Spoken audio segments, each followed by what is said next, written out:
UN जो पूरी दुनिया के झगड़े सुलझाता आया है, आज वही एक ऐसी मुसीबत में पड़ गया है जो शायद नहीं सुलझाई गई तो फिर यूएन बर्बाद हो जाएगा और हो सकता है कि फिर कभी उससे उभर भी ना पाए।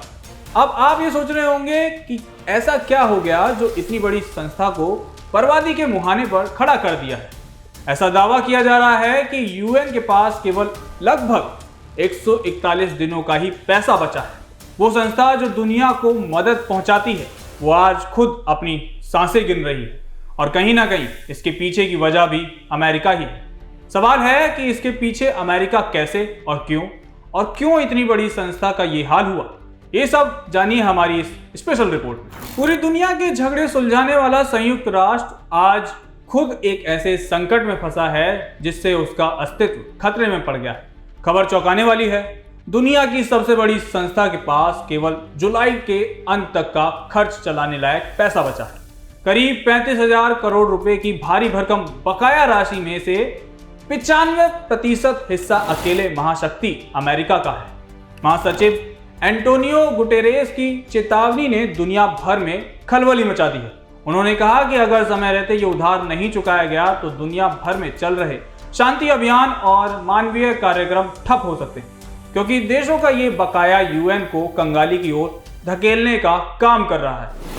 अमेरिका ने नियमित बजट के लिए लगभग 2.19 अरब डॉलर और सैन्य शांति अभियानों के लिए लगभग 1.8 अरब डॉलर लिए थे, जिसको अभी तक वापस नहीं दिया है। इस बकाया राशि के कारण ही यूएन के पैसे जुलाई के अंत तक खत्म हो जाएंगे। इससे पहले 2025 में अमेरिकी प्रशासन ने यूएन को कोई रकम नहीं दी थी और इसके कारण यूएन को वित्तीय समस्याओं का सामना करना पड़ा है। यूएन अधिकारियों के अनुसार कुल बकाया राशि में लगभग 95% हिस्सा ही अमेरिका का है। तो ऐसे में सवाल उठता है कि आखिर अमेरिका पैसा वापस कब करेगा। तो यूएन के प्रवक्ता ने बताया कि संगठन अमेरिका से बकाया को वापस देने के लिए बातचीत कर रहा है।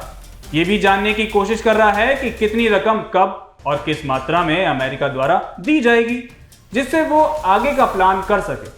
अमेरिका ने कुछ हफ्तों में बकाया राशि का शुरुआती भुगतान करने की योजना बताई है, लेकिन अंतिम रकम अभी तय नहीं हुई।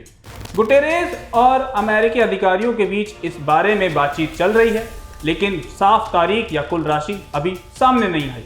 गुटेरेस ने पिछले सप्ताह सभी सदस्य देशों को लिखे एक पत्र में कहा कि अगर सभी देश समय पर अपनी कर्ज को भुगतान नहीं करते हैं या फाइनेंशियल नियमों को बुनियादी रूप से सुधार नहीं किया जाता है तो यूएन आर्थिक पतन के कगार पर आ सकता है। उन्होंने चेतावनी दी कि अगर यूएन को मिलने वाली रकम गिरती रही तो ये संस्था के पैसे जुलाई तक खत्म हो सकते हैं, जिसका असर उसके पूरे कामकाज पर पड़ेगा। हालांकि दुनिया भर के कई देशों ने अपनी वार्षिक सदस्यता राशि समय पर चुका दी है, लेकिन बकाया रकम इतनी ज्यादा है कि इससे यूएन के दिन प्रतिदिन के कामकाज, कार्यक्रमों और शांति अभियानों पर असर पड़ सकता है। दूसरी तरफ वेनेजुएला भी बकाया रकम के कारण अपनी महासभा में वोटिंग की क्षमता खो चुका है। अगर ये समस्या जल्द से हल नहीं होती है तो संगठन की वित्तीय स्थिति पर बहुत बड़ा प्रभाव पड़ेगा। लेकिन सवाल बड़ा है कि क्या दुनिया की सबसे बड़ी कूटनीतिक ताकत पैसों की कमी से घुटनों पर आ जाएगी? क्या शांति मिशन, रिफ्यूजी राहत और युद्ध विराम की कोशिशें फंड की कमी में दम तोड़ देंगी? 141 दिन, सिर्फ 141 दिन की सांसें बची हैं। अगर ये दावा सच हो गया और अगर सबसे बड़ा फंड देने वाला देश ही पीछे हट गया तो सवाल सिर्फ अमेरिका का नहीं, पूरी ग्लोबल व्यवस्था का पर उठता है कि क्या ये सिर्फ बकाया राशि का मामला है या फिर बदलती विश्व राजनीति का संकेत। अगर संयुक्त राष्ट्र कमजोर पड़ा तो दुनिया में ताकत का संतुलन कौन संभालेगा? कौन रोकेगा युद्ध?